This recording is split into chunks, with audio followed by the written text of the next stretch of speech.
everyone, this is Eugene Roddenberry. Dr. Mohammed Noor. Adam Nimoy, Leonard Nimoy's son. This is Leonard Crowfoot. This is Dr. Aaron McDonald, Star Trek Science Advisor and Lieutenant Commander McDonald on Star Trek Prodigy.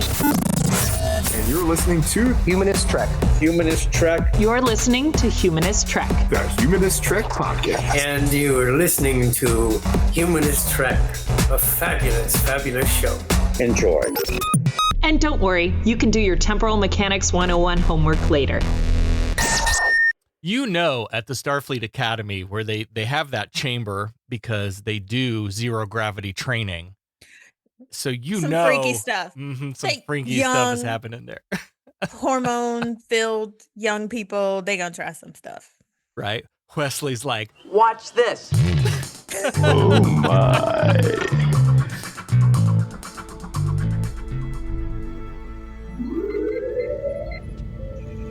Perhaps I could use this as an excuse to go to those far-off planets with little polka-dotted people if necessary, and be able to talk about love, war, nature, God, sex, all those things that go to make up the excitement of the human condition. This is Captain Jean-Luc Picard. Welcome aboard. Jean-Luc Picard to the Starship Enterprise. You want to review your rapid progress? That nonsense is centuries behind us. To the Starship Enterprise. Oh, yeah? That is enough, damn it! Tempo, mon capitan. To the Starship Enterprise. But you can't deny that you're still a dangerous, savage child race. Of the planet Earth. You just don't get it, do you, Jean-Luc? That is the exploration that awaits you. Not mapping stars and studying nebula, but charting the unknown possibilities of existence. Nuchnech, and welcome to Humanist Trek. It's a comedy Star Trek podcast about the humanism in Star Trek. I'm Sarah Ray. And last time I checked, I'm Allie Ashmead. I don't know. I've heard things. I've heard. Oh. Yeah. Oh, I've heard that you're an undercover secret Star Wars operative or something. Oh, not. That you're not a real Star Trek fan. You're just, you're masked. That's the conspiracy theory that's going around anyway. Oh my gosh. Do tell. Okay. So speaking of conspiracy theories, so a couple of things that I've been reading about recently in the news, of course, RFK is still an anti-vaxxer, a vaccine conspiracy theorist, which is what I think we should call them instead of anti-vaxxer. Mm-hmm. RFK Jr. now, who's the head of the Health and Human Services or something. God help us all. Right. Yeah. He is, he's going to find the cause of autism by September. And guess what? It's vaccines. He knows the answer before he starts the study, the trials. That in itself nullifies any outcome that he's going to come up with or reason. Yeah. I also want to mention though, like, to me, there's a piece of this that rings for the trans community too, because, when things really started kind of opening up and becoming more mainstream about trans people existing, there was a movement to do some research and try to figure out like what causes this. And the trans community really kind of pushed back on this, saying it really doesn't matter what causes it. And if we know anything about human history and human nature, once we find the cause of it, we're going to want to figure out how to not have it happen anymore. Mm-hmm. And so that's the idea of eliminating trans people, or in this case, if we find the cause of autism, are we going to then start doing gene editing in the womb or whatever to try to eliminate autism as if that's some kind of disease that's plaguing people? Right. And not just a simple variation of humanity. Yeah. It is a simple variation of humanity. Yeah. I mean, I'm speaking on behalf of, Spock and Data here. Imagine a world where we get rid of, it's just that idea of like difference is bad and we should all be the same. And don't fuck with people. Let's try not to make them sick. Like let's focus on keeping them from dying from these horrible crippling diseases, as opposed to trying to control how they appear to everyone else. Yeah. Yeah. And then let's try to create a world that is not so uncomfortable for them instead of trying to change them to fit into our comfort. Exactly. They don't need to be fixed. Speaking of being fixed, this is the article that I just happened upon before we started recording that sent me down this whole rabbit hole. From the BBC, Pizzagate gunman fatally shot by police during traffic stop. So for those of you who may not remember, there was a conspiracy theory about this child sex ring that was being run in the basement of this pizza place. And that somehow that was connected to Hillary Clinton and Biden's son and the laptop and all that. Yeah, all those conspiracies connect together. They all run very, very deep. And so what had happened was some guy was so believed this conspiracy theory that he showed up at this pizza shop and opened fire. Oh my gosh. Well, 9 years later, I don't believe in karma or fate or anything like that, but this guy got his because 9 years later he was put down by police during a traffic stop. In the UK or? No, here. Oh, here. I thought you said. I use 3 sources. Okay. The BBC, NPR, 4, the Associated Press, and Reuters. Those are the 4 trusted sources that I use. Gotcha. So when he opened fire on the pizza place, did he not go to prison? I don't remember. Searching. He served 4 years in prison for the shooting, released in March of 2020, which, by the way, that seems like, I don't know, decades ago at this point. 2020 seems so far away. It does. Damn. Just reading 4 years before being released in March 2020. Well, that's 2016. God, 2016 was such a long time ago. I know. We've lived so much. We have. Between sure. That's why it feels like forever. But a lot of shit's happened. So police pulled him over in Kannapolis, North Carolina. And homeboy pulled his handgun during this traffic stop. And so police were like, pop, pop, pop. Clearly, I've got conspiracy theories on the mind right now, and they're prevalent in the news. Sometimes, though, you have a what seems to be a conspiracy theory that's just too crazy to be true that turns out to be true. Like happens this week in Star Trek The Next Generation. Season 1, Episode 25, Conspiracy. Commander, you'll soon be getting an intruder alert. What? Is that something, sir? Intruder alert, sir. It's an old-style starship, sir. Constellation class, heading this way under impulse com. Number 1, kindly take charge of our guests until we have time to decide what we're going to do with them. Sir, number 1, keep them out of my way. So Riker records the opening log this week. They're headed to an ocean planet called Pacifica. A little on the nose there, guys. They trying to go on vacation again, and work at the same time. It's one of those paradise planets, and they're gonna do some work, but they also want to check out the ocean. Yeah, Riker is looking forward to some beach babes. On the bridge, Geordi is trying to tell jokes to Data. I wish I had heard the first part of the joke, but they cut in with just the punch. Geordi giving the punchline. Even that to me was hilarious because of how much he was laughing. He's like, so the guy staggers to his feet, goes back to the girl, right? Well, she smiles, looks him right in the eye and says, just try that in hyperspace. And then just laughs his head off. That's a sex joke. We're doing something sexual in hyperspace. That's what I'm talking about. I would love for someone to come up with some ideas on what the joke was. Right? Oh, that'd be fun. I'd like to, not that I'm a sexual being anymore these days, but I would love to try some 0G knocking. That'd be kind of fun to try to figure out.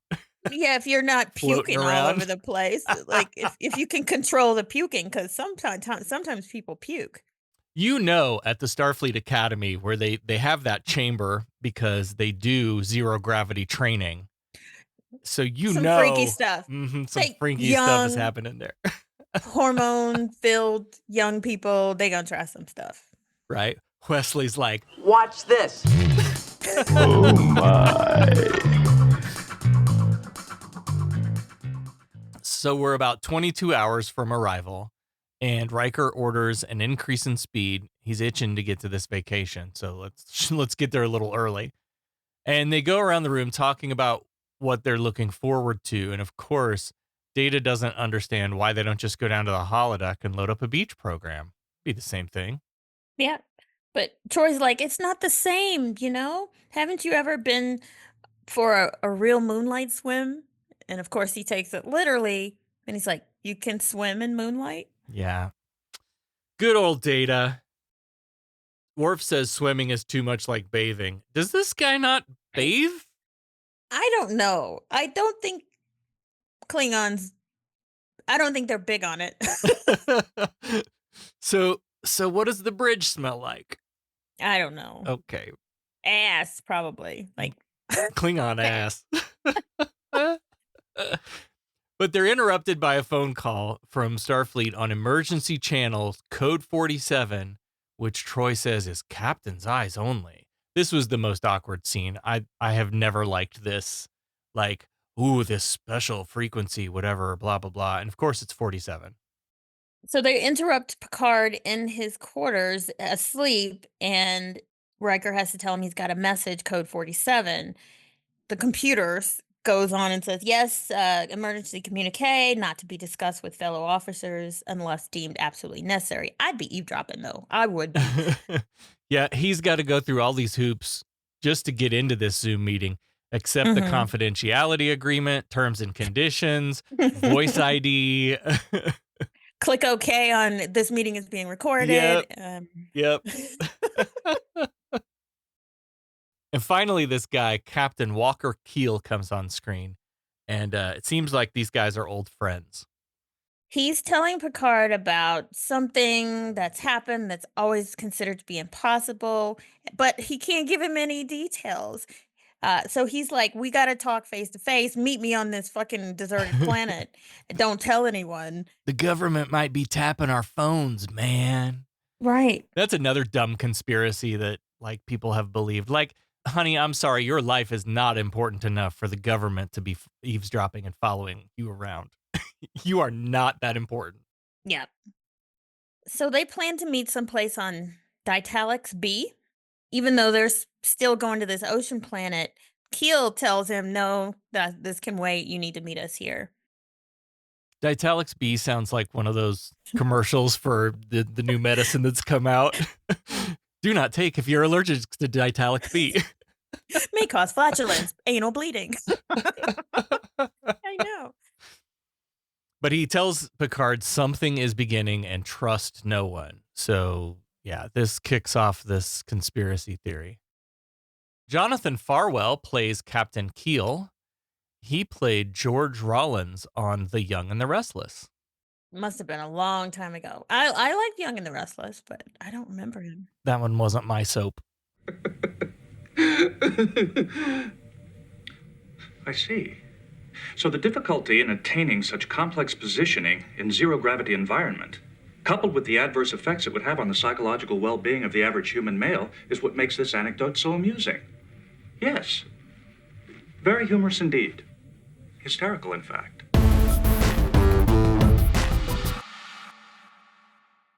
Picard asks Data for the Encyclopedia Britannica info dump on Ditalics B, which he says is one of 7 uninhabited planets the Federation lets this company mine. Oh, a government contract. Yep. Oh, okay. It's not too far away, so we're going to divert over there.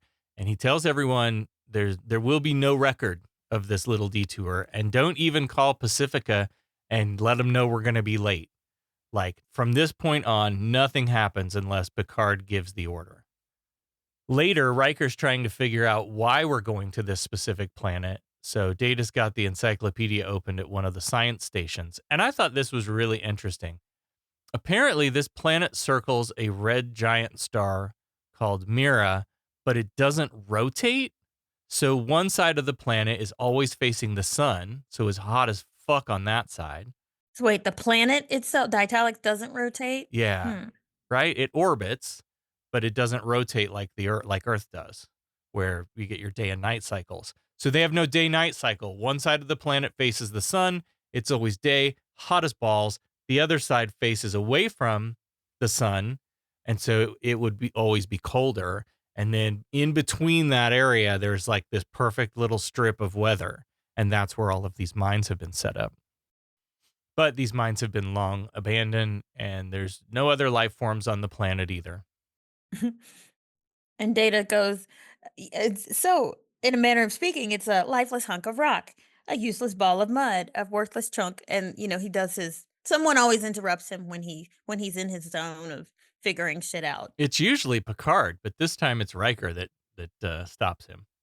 This reminds me of the improv game Switch, where you say a thing and then somebody says switch, and then you have to say something else in place of that line. Like you just have to keep replacing that line with different shit each time. Oh no! Oh, So- that sounds like a fun season-ending game that we should play. ooh. I don't think I've ever played that. No, Never heard of it actually. Mm-mm.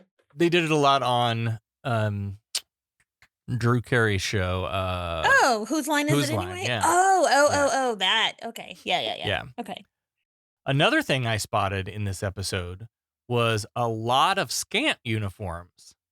Like now that I'm watching for it, I've noticed some men? more Men, men wearing and scant? women. Yeah, I didn't both. see men. Okay. I don't know. Well, I don't know if there were men in this episode, but So they arrive at Ditalix B, may cause anal bleeding. And there's already 3 Federation ships in orbit. There's the Renegade, which is a frigate commanded by someone named Twyla Scott, and the Thomas Paine, which is commanded by Captain Ricks. These are frigates. And then a third one's coming in, and it's an Ambassador class heavy cruiser, the USS Horatio, captained by Walter Keel. is it Walter? Walker Keel. And Riker somehow knows that this is Keel's ship. Like he's collected all the trading cards of who the captains and the first officers and the admirals, and he knows all of the, he knows every baseball team's lineup. He knows them all. So Picard beams down just outside this tunnel, and I thought this set was really great this week. Mhm. It's all lit up red because we're around a red giant star. Really kind of spooky because it's clearly been abandoned. And Picard walks down this ramp into the tunnel, and a blue alien, a Bolian, I believe, comes out from hiding with a heater drawn on Picard. Then Keel appears from the darkness with a woman who also has her heater drawn. And then Keel proceeds to ask Picard a bunch of security questions. What's your mother's maiden name? What street did you grow up on? Who was your favorite teacher at the academy? Shit like that. What was your locker number? And all of this is in service of making sure that Picard is really Picard. Right.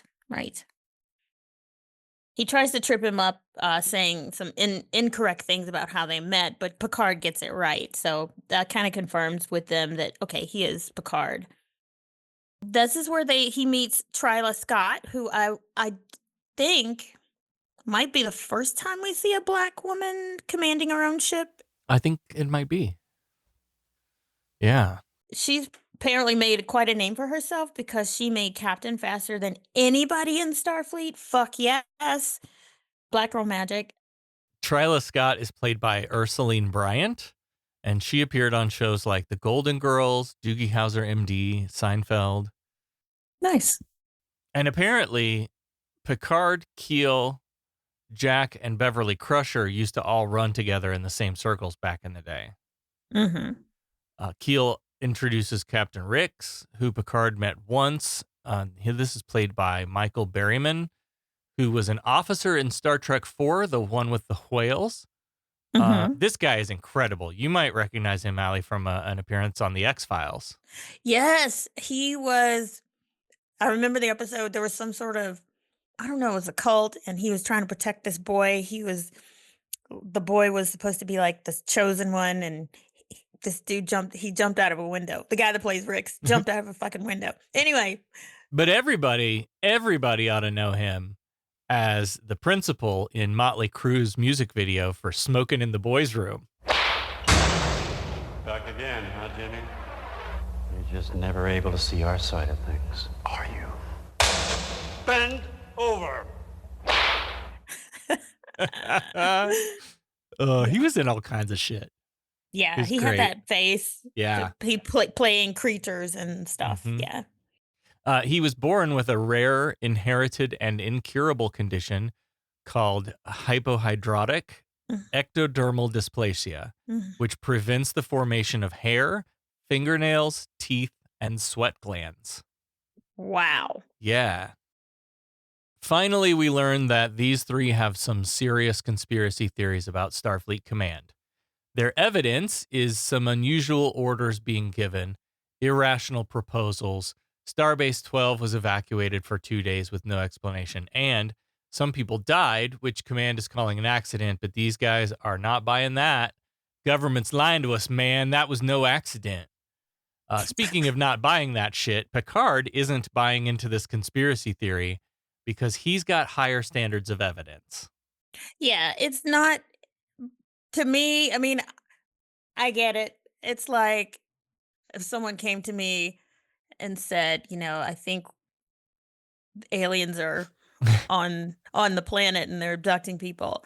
But what's your proof? And there's no hard concrete evidence. So Yeah. all they have is just unexplained incidences, but nothing terribly convincing. One thing Walker says here that's important is that his first officer hasn't been the same since he stopped by Earth.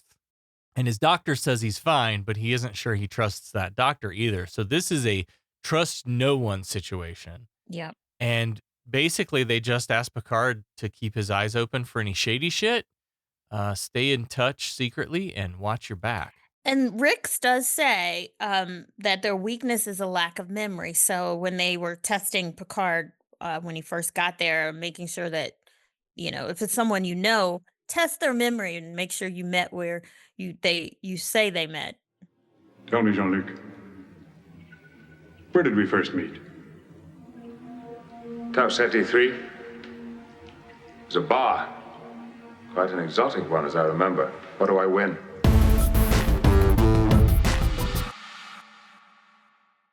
Back on the D, Picard is talking this all through with Counselor Troy, and she suggests maybe he should tell the crew, but again, he doesn't have enough evidence. So they go back to the bridge long enough to order a course back to Pacifica, and Picard sends Data into the ready room to speed read every order given by Starfleet Command in the last 6 months and put together a book report. Crusher stops by, and I know, I guess he was just like telling everybody. Like, he tells Troy because she's going to sense it anyway. Something's up. But then when Crusher hears about the Horatio, she's like, "Oh, Walter Keel, did you happen to see him?" And he lies and says no. Mm-hmm. She seems really excited when she's talking about the old days and Walker. Speaking of Walker, Worf's picked up something on scanners, and when they detour again to investigate, they discover that the Horatio has exploded. Fuck. Oh my god! They've killed Walker Keel. you bastards! Drop Dead Walker and Act 3. That was a short act, right? It was a short act. It weird. wasn't just you. It was, yeah. Computer, this is Lieutenant Commander Data. Please access all Starfleet Command orders to starships, starbases, and colonies for the last 6 months. Working.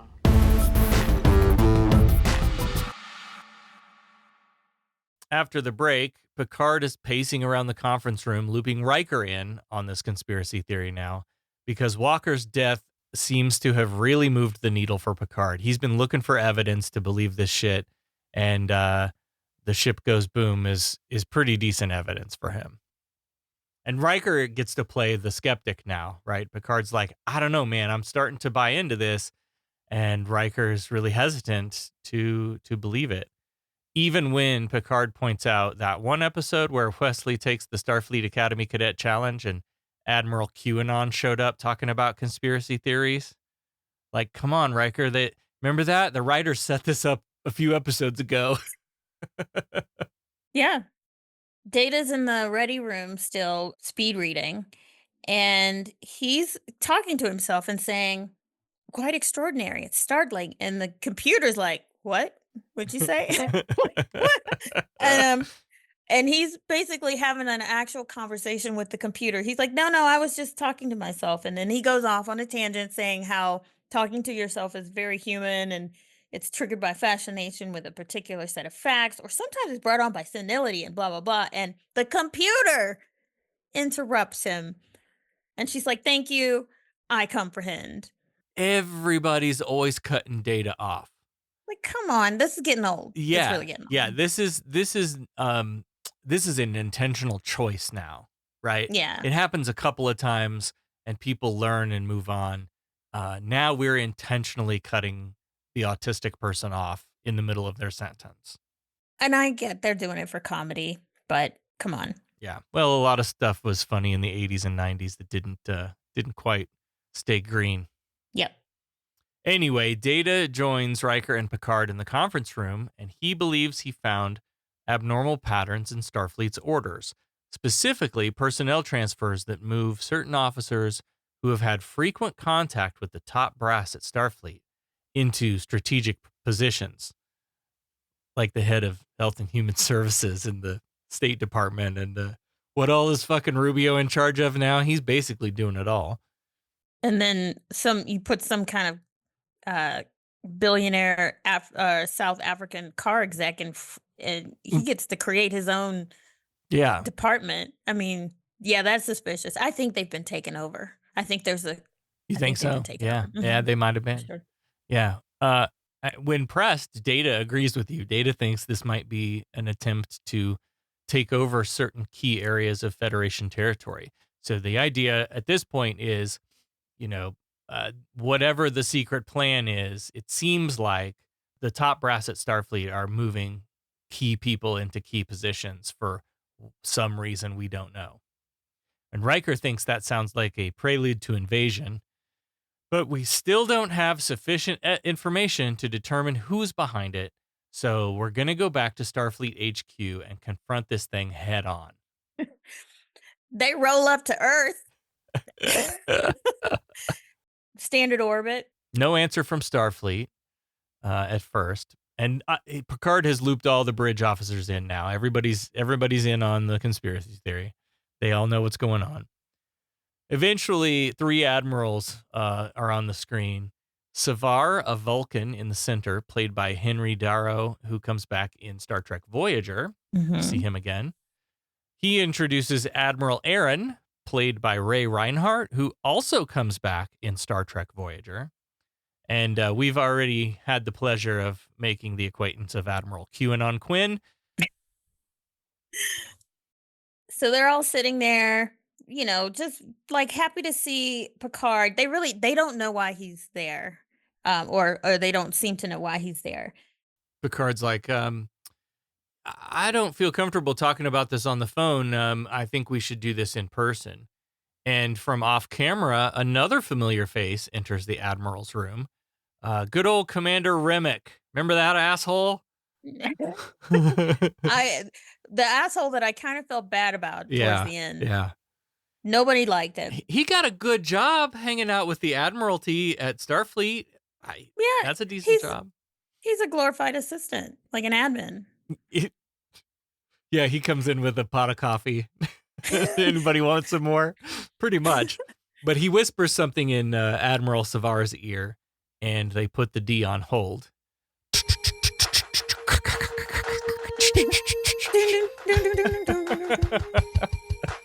And Riker's like, well, they seem all right. They seem normal enough on the surface. Picard's like, Troy, you feel anything? You picking up anything?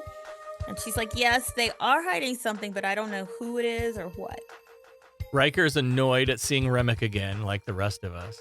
Mm-hmm. And Worf's like, you can't trust these fuckers. Worf is just still ready to throw down. Always. Taking over from where Tasha. Oh, Mm-hmm. rest in peace, Tasha. So they come back from on hold and they're like, yeah, you know what? Come on down. We're delighted to see you. Let's have dinner. No questions asked. Just come on down. Quinn decides that he's not going to be there for dinner, but he wants to come to the Enterprise and check out the ship and say hello again. It's only been, 3 episodes ago? Right. What's changed, Quinn? Why do you need to check out the ship? So there was some sketchy vibes this whole scene. Quinn sat quietly there the whole time while they were talking about dinner. And then oh no, I'm not going to be able to make it. Sorry, but I want to come up to the ship. And so you can read that a couple of ways. If you feel the weirdness of that episode, you might think Quinn has got something sketchy planned. And if you haven't bought into that yet, maybe Quinn might still be one of us, and he's trying to come up and Warn everyone. warn us. Yeah. Mm-hmm. We get a beautiful shot of the United Federation of Planets building against the Golden Gate Bridge in the background. San Francisco. Yeah. And then we're in the UFP transporter room where Admiral Quinn sets a small case down on a table and opens it, revealing some nasty pink bug. It looks like some sort of fucking those beetles with the pincers? Uh-huh. Except it's purple. Right. It's like a purple beetle. Then he quickly closes the case as Remmick comes into the room. And we go to commercial as Quinn takes his place on the transporter pad with his little bug in a box and orders Remmick to energize. Bug in a box. You know, dick in the box. You got a bug in the box. Oh, God. Oh, my God. Make her open the box, and that's the way you do it. It's my bug in a box.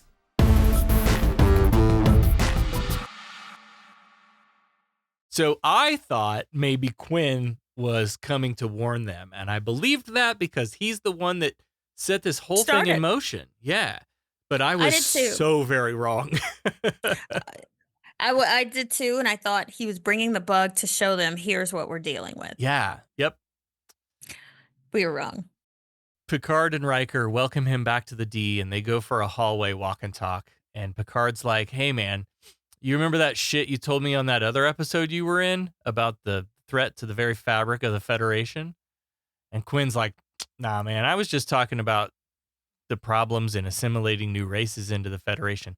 Very clearly, this is not the Quinn that we met on that other episode of Star Trek The Next Generation. And Picard knows it. Yeah. Picard stops in his tracks right there, and he's got this look on his face. And he just says, okay, of course. And then Quinn kind of rushes him off and says, you know what? You go attend your dinner down on Earth. I'm going to go. I know where my quarters are. I'm going to go freshen up. Now, what does a guy need to do to freshen up? Whatever. But he's going to go freshen up. Picard insists that Riker stick around to show Quinn around the house, which Quinn objects to, of course. But after Quinn goes off to his quarters, Picard holds Riker back, and he's like, this ain't the real Admiral Quinn. Will the real Admiral Quinn please stand up? I'm Slim Shady. Yes, I'm the real Shady.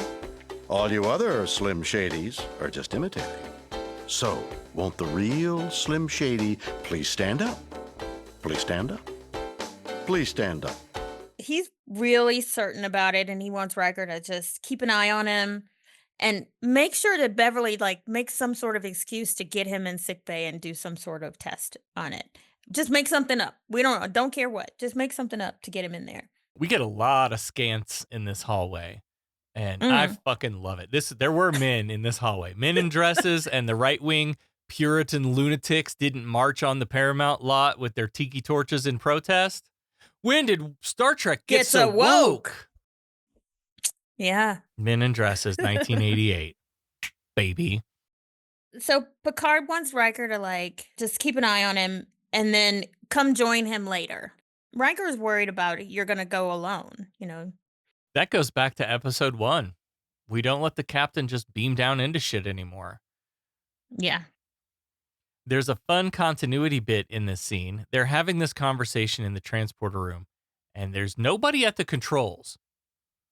Yet Picard gets up on the pad and says energize and beams out. So either there wasn't a transporter operator and it's bad continuity or whatever, or there was a transporter operator we didn't see In which case, they might as well have been having this conversation on a Signal group chat with a journalist in the feed. I know. Let's tell everyone. Right. Yeah. So much for Code 47, you know. Mm-hmm. Yeah. Picard beams down to the reception area, and he's welcomed by Savar, and he welcomes him home. And then, of course, there's Commander Remmick, and Picard's like, "Where is everyone?" It's like, why is there nobody here that's so quiet? The last time I was here was like bustling with activity. Oh, it's a quiet night. Real sketch. Mm-hmm. On the D, Riker drops by Quinn's quarters to start their tour, but Quinn has other ideas in mind. This conversation quickly turns to the bug in the box, and Quinn discloses it's a superior form of life. Riker's like, so what's in the case? What in the world is in that case? What you got in that case? It's apparently something for Doc. He wanted to show Dr. Crusher. Yeah, it's a superior form of life, he says. An accidental discovery by a survey team on some uncharted planet. Riker's like, well, why the hell haven't we heard about that?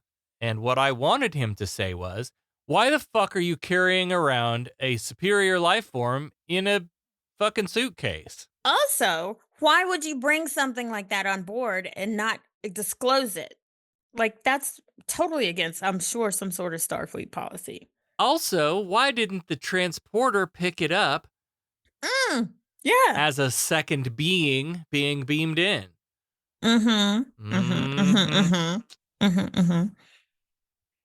So Quinn tries to get Riker to come look at the bug, but Riker's no idiot, and this kicks off a Star Trek fight! It's not much of a Star Trek fight, though, because Riker just gets his ass kicked over and over and over. I know. I guess Quinn is just incredibly strong and tossing him around like a rag doll. Remember, he was kind of an old dude the last time we met him. He was struggling a little. Yep. Riker recovers just enough to hit his communicator and call for security.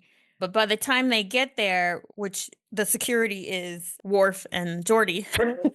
Right? Who's piloting the ship? Who's running the security on the bridge? Data, I guess. I do love, this is a Star Trek The Next Generation trope. People getting thrown through glass tables. Mm-hmm. Like somebody got a deal on breakaway glass tables. They get a 2-for-1 special or something, and they bought so many fucking glass tables, and we are just at the beginning of a long string of destructions. I wonder though, I wonder if it's some sort of like, you know how they make sugar? Mm-hmm. Like they make breakable bottles out of sugar for the set. I wonder if it's really glass or some sort of. Oh no, I'm sure it's the same breakaway prop. Yeah.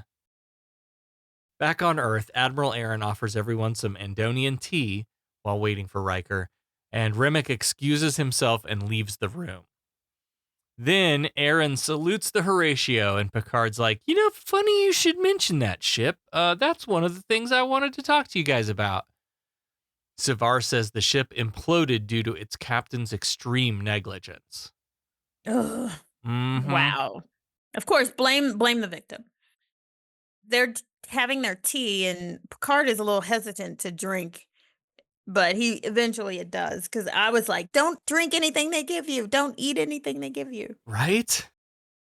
Back on the Enterprise, though, Worf and LaForge, the security team, the A security team, rush in, and they see Riker on the floor with his head through a fucking table, and Quinn is like, "Oh gosh, so glad you got here."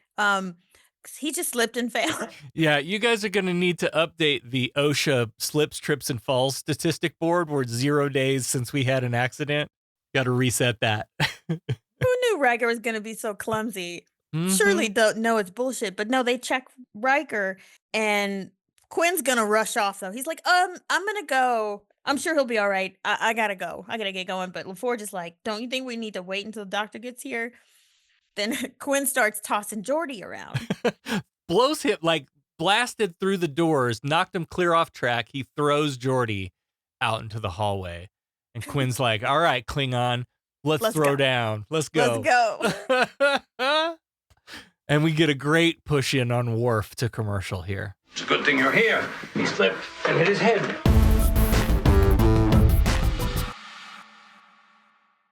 On the other side of this break, Round 2, fight! Star Trek Fight Round 2. Ding, ding, ding. Worf tries some two-fisted Star Trek punches, but it doesn't even faze Quinn, and Quinn takes him down pretty easily. And after some shit talking, Quinn picks Worf up and throws him over a table, and Beverly arrives just in time, and it takes 3 blasts from her heater to take Quinn down. Beverly for the win.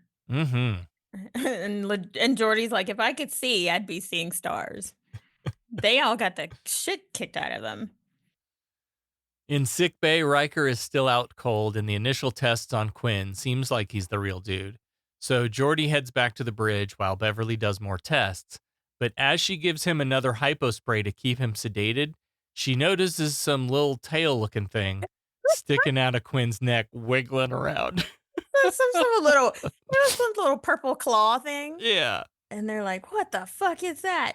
But they keep switching back. So they've switched back to Earth. And they're talking about conspiracy theories. And Aaron wants to know from the captain, what do you know about conspiracy theories? And Picard's, feigns ignorant, not nearly enough. And he said something interesting, and it's something I think you said at the beginning. The thing about them is that when it's real, nobody knows about it. But when it's suspected, it's almost never real. So all these things, all these different crazy theories probably are all bullshit. But there's shit happening that is a conspiracy theory that we have no idea about. Remmick comes in to let them know that dinner is served, and Picard hangs back to call the D. And Dr. Crusher answers the phone instead of Riker and gives Picard the 411 on this sitch. Quinn is under the control of some kind of parasitic being, and we get a great visual of this on the monitor, seeing this little thing stuck to the back of his spinal cord up by his neck. It was really cool.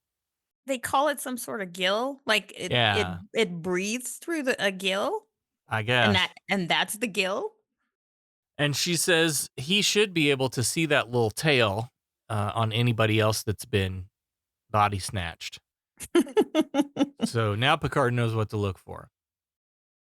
Worf is called back to the bridge as Crusher is explaining that whatever this thing is able to generate immense strength, but she can't remove it without killing the human it's attached to. And she's like, Picard, you got to shoot him on kill. Stun doesn't work. And Picard's like, I didn't bring a gun to Starfleet HQ. You go through security, they take your gun. Shit. But just then, Remmick comes back and kind of bugs him and says his food's getting cold, so he's got to hang up with the doctor. And he tells her to tell Riker to join him as soon as he's ready. Knowing what happens at the end now I'm seeing it completely differently as we're talking through it than when I watched it. Yeah, this next scene was done to throw everyone off. Yeah. In sickbay, as she's hung up with Picard, so Riker, last we saw, is on a bed in the corner, out cold.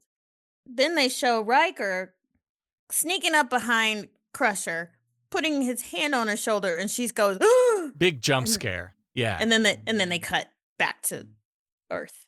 Yeah, so maybe Riker's been body snatched. We don't really know. Yeah, that's why I was thinking. Back on Earth, Picard goes in and sits down, and for some reason there's an armed gold shirt in this room, which I thought was odd. I guess he's maybe just an aide or something. Mm-hmm. Picard takes the lid off of his bowl and visibly recoils in disgust upon discovering it's full of live, wiggling mealworm larvae. Have you ever had larva? I have not. Okay. It's disgusting. Yeah, I would not. Yeah. I had it when I went to South Korea. Uh-huh. It's a street food. It's a very popular street food. It tastes like dirt. It has no like flavor, but it just tastes like gritty. Yeah. Yeah. Ugh, gross. Had it, no. Y'all can have it. I don't need any. These larvae didn't look seasoned at all, though. At least mine had some sort of soy sauce or something on it. These were moving. Okay. Yeah. This is like Worf would have just been salivating at this. Yeah. This is like Klingon food. Mm-hmm. The UC Goldshirt sits down too, and he and the two admirals open their bowls and like dig into these worms. And Picard pushes his bowl away, stands up, and he tries to do this like slow back walk towards the exit, like he's going to make a run for it. But when the door opens, Riker's standing there. And he's like, sit down, Jean-Luc. You're not going anywhere. Pretty soon you'll be one of us. I was like, fuck. They got him. So Aaron tells Riker, like, oh no, you were meant for the doctor. But he's actually talking to the little bug that's in his head. And Riker says it couldn't be helped because Riker walked in on us unexpectedly. And he looks at the back of his neck, and sure enough, Riker has a little purple tail gill thingy sticking out. But it's like it's fine. The doctor's gonna join us anyway. She'll be one of us soon anyway. And then this broke my heart when Captain Tryla Scott enters and sits down at her bowl of worms too. I'm like, God damn it. Everyone. Yep. Riker sits next to Aaron, and Tryla sits down by Picard, and Savar goes on an evil monologue. Doofenshmirtz Evil Incorporated! They've been patient, sneaky, covering their tracks, not arousing suspicion until it's too late. And Riker's like, yeah, and now it's too late for you, Picard. And when Aaron says, well said, brother, eat your worms and enjoy your new body, Riker almost gets the worms to his lips when instead he grabs his heater and takes out the UC. Oh my god, they've killed Starfleet Officer. you bastards! And then Picard stops Tryla from shooting back, and Riker takes her down with a couple of heater blasts. Oh my god, they've killed Tryla Scott. you bastards! They're trying to kick off a Star Trek fight here, but it doesn't really go that direction. Savar tries to neck pinch Riker, but Picard shoots him. Oh my god, they've killed Admiral Savar. you bastards! How did you like the 1988 stop motion animation of the little bug crawling out of Tryla's mouth and across the floor? It was totally stop motion. Yeah. Which always gives me the creeps because I think I told you about that stupid show back in that gave me nightmares. Mm-hmm. Yeah. Hate it. I'm the claymation generation, I guess. Like, hated it. The California Raisins, I used to love that. Oh my God, Wallace and Gromit and the guys that made the movies Chicken Run. Chicken pies? Yes, but I don't want to be a pie. I don't like gravy. I loved all of that stop motion stuff. But by then they had perfected the stop motion to where it wasn't as jerky. It was smoother. Yeah. Oh yeah. And nightmares. Gives me nightmares. Aaron takes off fucking running. I've never seen a 70-year-old like run so fast down the hallway. So they chase Aaron down the hallway, and finally Picard and Riker blast him with their heaters. Oh my god, they've killed Admiral Aaron. you bastards! And as he drops to the ground, we see the bug crawl out of his mouth and skitter under a door, where we find Remmick sitting in a chair working a console.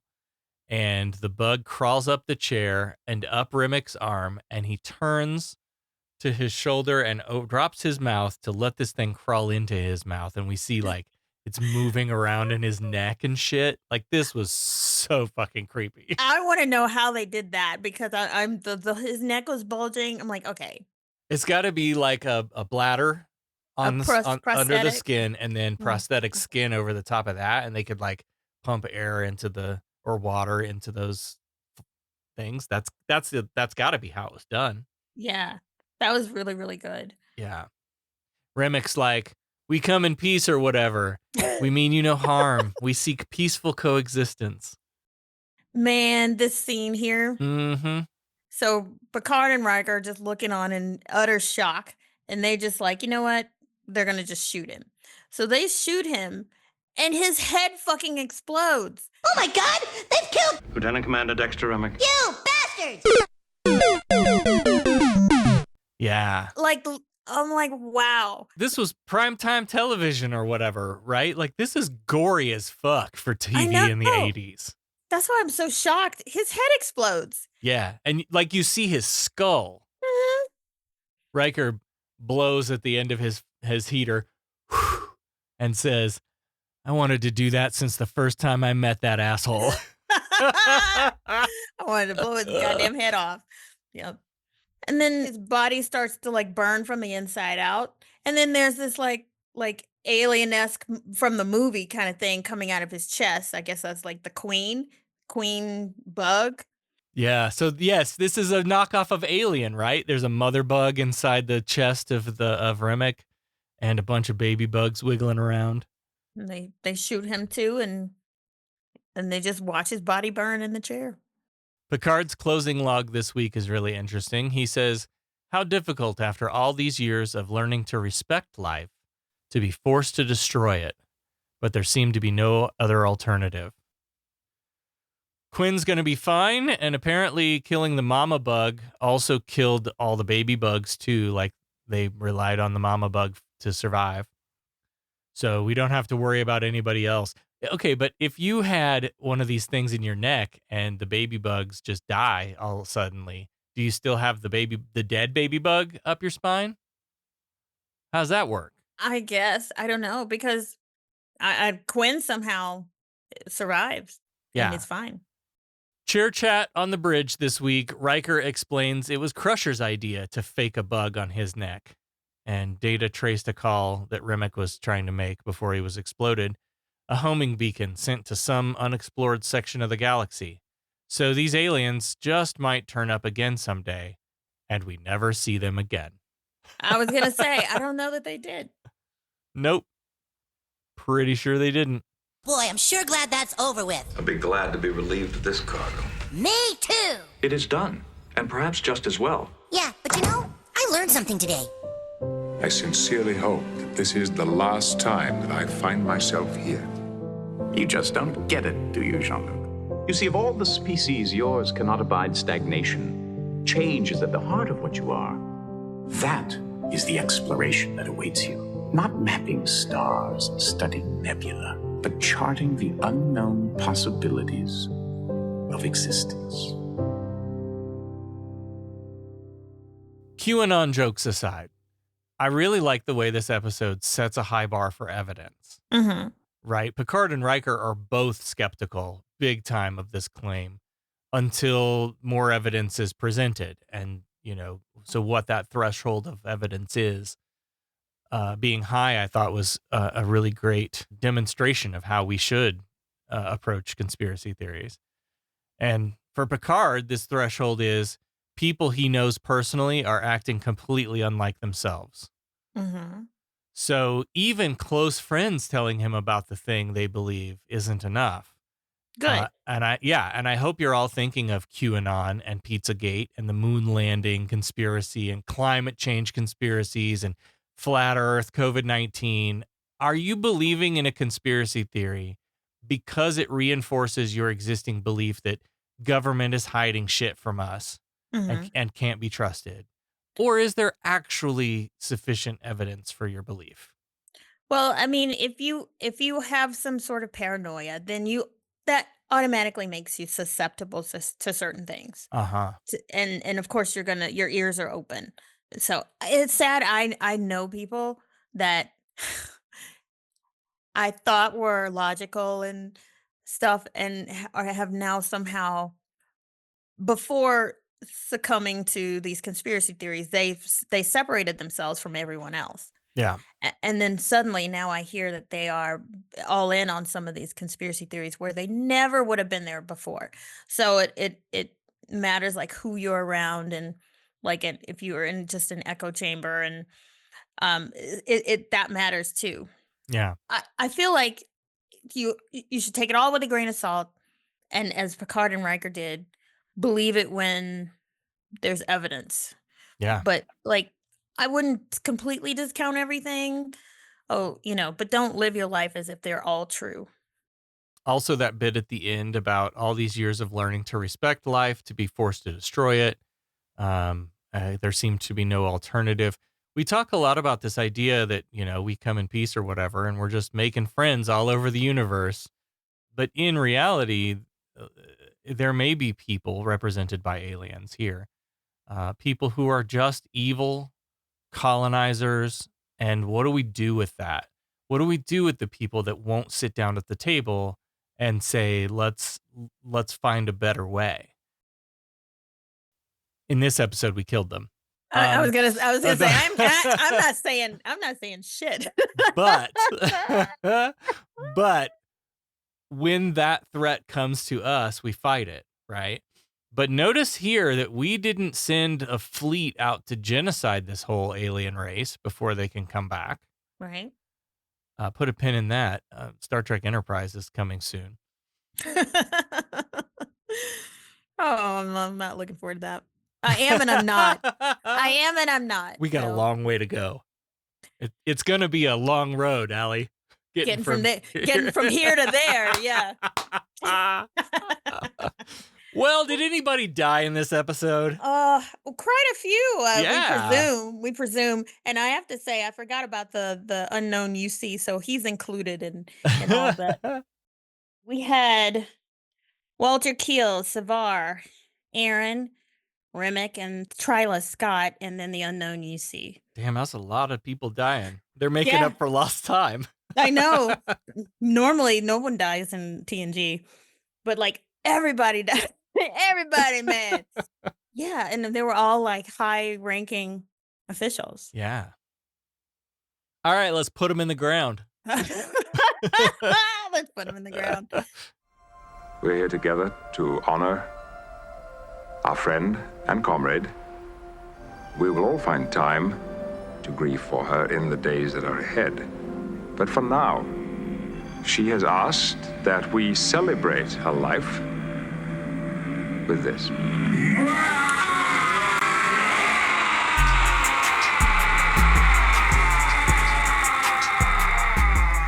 We're taking a warp ride back to season 1, where minds got bugged and trust came undone. Federation ain't ready for the truth in disguise. This one's for the ones who met their demise. Savar, Vulcan calm but cold as space. That parasite grin all over his face. Tried to act chill, but he next on deck. He got burned when the hive got wrecked. Yo, Twyla Scott, prodigy of the fleet, youngest with the bars, had the whole world beat. When she got popped, she ain't gonna wake from the ride. Another star fades in the black of the tide. Aaron took off, he didn't last long. Caught in the crossfire of that final song. Picard and Riker both took him out, and the parasite crawled right out of his mouth. Yo, Remmick thought he was running the floor. Talking about peace in a parasite war. He was Starfleet's puppet, got that bug in his brain. So Picard and Riker brought that phaser flame. Now his head went pop like a grill on high. The truth came out and Remmick had to die. Yo. Hell yeah. Word to your mother. We can handle all the pleasantries later. Now, let's get down to business. I am willing to pay handsomely for you. I think you've had a little too much to drink. Now, what do you know about my money? Your money? The money he stole! You stole his money? Those vouchers I gave you were every bit as good as Latinum. You can spend Latinum almost anywhere. Those vouchers are only good at your bar. We want to thank everyone that supports the show. We especially want to thank our founding admirals over at patreon.com/humanisttrek. Thank you to Russell, Ali, Peter, Sarah, Sherry, Bruce, and Bear and Cured Podcast. Thank you all so much for supporting the show. Thank you, guys. Captain, Starfleet Academy is requesting an update on our estimated arrival. Finalists, please take your seats. I must admit you have a very fast mind. Once I realized it was a trick question, there was only one answer. Although only one student will be chosen for the academy, any of you could easily qualify. Candidates, good luck. You got called to the superintendent's office. It's a story I'd like to hear. Beck is back now with the answer to this week's Starfleet Academy Cadet Challenge for Conspiracy. Remind us the question and our answers, please, because we don't. That was 420, and we don't remember. Oh yeah, that was. There's no way I remember. In close-up shots of the Starfleet HQ banquet, live mealworms were used. But what did the actors actually eat during the filming? No. Sarah said some kind of rice, and Allie said worms. Which is very possible, but we didn't find this out during I did no research. No. I did not. I barely read the Memory Alpha. Yeah, I don't think this week. I think I forgot the question before we got here. Yeah. All right, what the hell's the answer? I was really disappointed that Allie didn't get this because I thought, oh, Allie eats all kinds of food. She would recognize this very easily. I didn't think Sarah would recognize it, but it was chow mein noodles. I had an opportunity to show the captain my superior capabilities, and I failed. I can never recover from that. What? Oh. Really? Oh. The little crunchies that they give you at the restaurants. I'm going to have to go look back now and see if that's what it looks like to me. Interesting. I mean, obviously they had real mealworms. Right. For those close-up shots. And they were even playing with them. Yeah. Like, was yeah. playing with his food. All right. Well, next week we'll be reviewing Star Trek The Next Generation's final Season 1 episode. Season 1, Episode 26, The Neutral Zone. While traveling to a meeting with the hostile Romulans, the crew discovers a ship containing 3 frozen Americans from the 20th century. What do you remember from this episode? Not a lot. I vaguely remember some things about it. Yeah. But nothing specific. No. I know we every time we see somebody frozen, they're in those little pod things leaned up against the wall, and the windows are frosty. Like that imagery is seared into my mind. Mm-hmm. But anything specific, no, not really. No. Not that would help us anyway. What's our question for the neutral zone? In this episode, we see an unnamed Science Division ensign with no lines walking down a corridor, then leaving the turbolift. Who played this role? Are you fucking kidding me? Do you know this? Me? Yeah. No, I don't, but I know the scene. You had the look on your face like, oh, I know this. Now that I've seen the episode, I remember the scene. It was a lady with black curly hair in a scant, but she didn't look familiar. But yeah, no. See, Allie's got her pinned. If you only knew her name. God damn it! No. Well, because I actually went back and watched the episode. Wow. Like, I don't ever do that. Anybody who's paid attention for a few of these episodes knows I don't do that. But when I saw this, I was like, I've got to go see this. Okay, let me make something up. Yeah, go ahead. Me too. So we should know who she is? Or like, can you give us a hint? No. I don't know that you should know who she is. Okay. This is one of those, like... It's Mrs. Geordie LaForge. Oh, yeah, maybe it is. It's somebody who got married. No, that's not Mrs. Geordie LaForge. I don't know. I don't know. She's... Somebody played on a soap opera. I don't know. I know this is coming. I don't think this is the episode because I think she had lines. But maybe it's Mae Jemison. She's the first black woman into space. Could it have been her? Damn. She wasn't black though. Oh, we have watched it in a long time, so we don't really know. Yeah, Mae Jemison was like way later in the season, in the 90s, I think. Yeah. But God, I have no idea. Who was president in 1988? Was it? No, it wasn't Reagan. It was Clinton or one of the Bushes. I don't know. 88? I thought it was Reagan. Maybe it was Reagan. I don't know. No, 88. Maybe. Yeah, I was in first grade. It was Reagan. Some politician's daughter or something. I don't know. Hey, it was probably some white dude. That's all I know. All right. I'm going with some unnamed politician's family member, daughter, wife, something like that.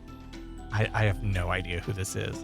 I'm going with a soap opera star. All right. But an unnamed soap opera star because I don't know. Yeah, neither of us will get this one right. But if you think you know, you can play along by going out to your favorite social media, sharing this episode with the hashtag Starfleet Challenge, and we will pick out a winner. And next time, we'll review Star Trek The Next Generation Season 1, Episode 26, The Neutral Zone. Glory to your house. Make it so, number one. Humanist Trek is available wherever you replicate your podcast. Follow us on all the social medias at Humanist Trek. Become a patron at patreon.com/humanisttrek. Open hailing frequencies to podcast@humanisttrek.com and visit our website, humanisttrek.com. Humanist Trek is a production of Sarah Austin Media.